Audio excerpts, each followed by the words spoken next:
They created this war. They initiated this war. آپ کسی ملک کے لیڈر کو اس طریقے سے قتل نہیں کر سکتے. صدیوں میں کوئی ایک انسان خامنائی بنتا ہے. ایران کے سپریم لیڈر علی خامنائی کی شہادت 40 دن گزر چکے ہیں، لیکن ان کا غم ابھی بھی تازہ ہے ان لوگوں کے دلوں میں جو حق کو سمجھتے ہیں، حق کی پہچان رکھتے ہیں، چاہے وہ کسی بھی مذہب و فکر سے تعلق رکھتے ہوں، وہ ان کی شہادت کو محسوس کر رہے ہیں. ہندوستان کے مختلف شہروں، گاؤں اور قصبوں میں ان کی تعزیت کے لیے مجالس اور سیمینارز کا سلسلہ جاری ہے.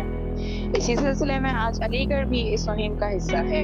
ہم اس وقت علی گڑھ کی حسینیہ زہرا امام باڑے میں موجود ہیں، جہاں آیت اللہ علی خامنائی کی شہادت میں ایک مجلس کا اہتمام کیا گیا ہے. یہاں خواتین، بچے اور بزرگ سب شرکت کر رہے ہیں.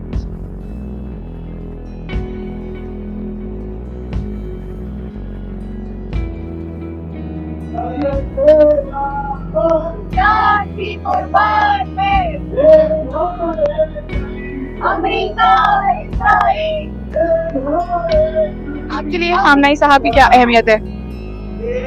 میں لفظوں میں بیان ہی نہیں کر سکتی کہ کیا اہمیت ہے، بالکل بیان ہی نہیں کر سکتے. خامنائی صاحب کے بارے میں ہم لوگوں کو تب جانکاری ملی جب ہم چھوٹے چھوٹے بچے تھے، امام بارگاہوں میں فوٹو دیکھا کرتے تھے.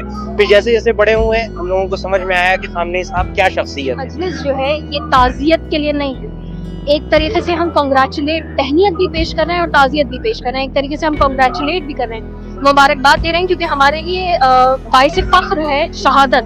وہ ہمارے روحانی باپ ہیں. خامنائی صاحب میرے لیے باپ جیسے تھے. جب وہ شہید ہوئے تو میں یتیم ہو گئی. یا نا امید ہو رہی تھی یہ دیکھ کر کہ ظلم بے انتہا بڑھتا جا رہا ہے، تو ایک واحد لیڈر تھا جس کو دیکھ کر یہ امید آتی تھی کہ ہاں کوئی ہے جو ظلم کے خلاف آج بھی ڈٹ کے کھڑا ہو سکتا ہے.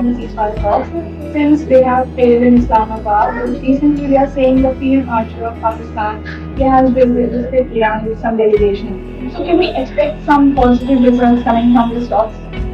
Actually, from the beginning, we didn't want to have this war because this war, a lot of other countries were suffered and injured and harmed. We don't want anyone in the world to be suffered and injured and harmed by this war. They created this war. They initiated this war, and they were thinking that within 3 days they can damage Iran. And as they said that after the war, the map of Iran will be different, but they couldn't win in this war. 40 days we defend ourselves against them. Now they are not serious in negotiation. Really, they are not serious. But they are constantly sending messages through neighboring countries like Pakistan. So can we hope some negotiation, something?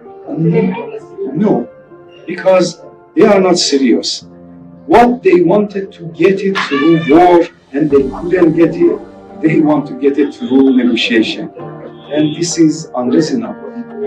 جو باطل نظریہ جو صہیونی طاقت اسرائیل اور امریکہ ہے اس کے خلاف واحد شخص جو خامنائی صاحب تھے وہ کھڑے ہوئے اور انہوں نے امام حسین علیہ السلام کی سیرت کو اختیار کرتے ہوئے نہی عن المنکر اور امر بالمعروف ادا کیا، جو قرآن کی سورہ آل عمران کی 110 آیت میں بھی موجود. آج کے اس ایونٹ کو، آج کی اس مجلس کو آپ کس نظر سے دیکھتے ہیں؟ کیا یہ ایک مذہبی گیدرنگ ہے یا سوشل ہے یا پھر پولیٹیکل ہے؟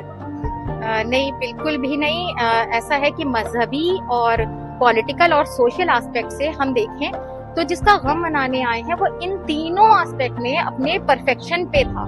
یعنی کہ اس ایونٹ کو بھی اگر ہم دیکھیں تو یہ تینوں ہی آسپیکٹ سے اس کو ملا کر ہی ہم لے سکتے ہیں، اور شاید ہی میں اپنی زندگی میں کوئی اور ایسا انسان وٹنس کر پاؤں جو ان تینوں میں اس قدر پرفیکشن کے لیول پہ. تمام دین میں بہت سارے ایسے عالم اور علماء ہیں جو ایکسٹریمزم کی بات کرتے ہیں، ہم لوگوں کو ایکسٹریمزم کی طرف لے جاتے ہیں، لیکن خامنائی صاحب ہم نے ہمیشہ انکلوزیوٹی کی بات کی، سب کو ایک ساتھ لے کے آئے. انہوں نے یہ بھی کہا کہ سنی ہمارے بھائی ہیں، سب کو اکٹھا کیا، الگ الگ بانٹا نہیں. انٹرنیشنل لاز کے اکارڈنگ آپ کسی ملک کے لیڈر کو اس طریقے سے قتل نہیں کر سکتے، تو وہ اس کے اگینسٹ، اس آپریشن کے اگینسٹ ہم یہاں موجود ہیں. دنیا ایک ایسی جگہ ہے کہ جہاں پہ ہر آزمائش کے ساتھ ایک رحمت ہے خداوند عالم کی، اور ہر رحمت کے ساتھ ایک آزمائش ہے. اگر اس چھوٹے سے ایک جملے کو اگر ہم دیکھیں تو ہمیں ہر خوشی میں یہ سمجھ میں آئے گا کہ یہاں پہ خداوند عالم ہمیں ایک آزمائش میں ڈال رہا ہے، اور جب ہم پہ کوئی غم آئے تو ہم اس بات کی طرف متوجہ ہوں کہ یہ غم جو ہے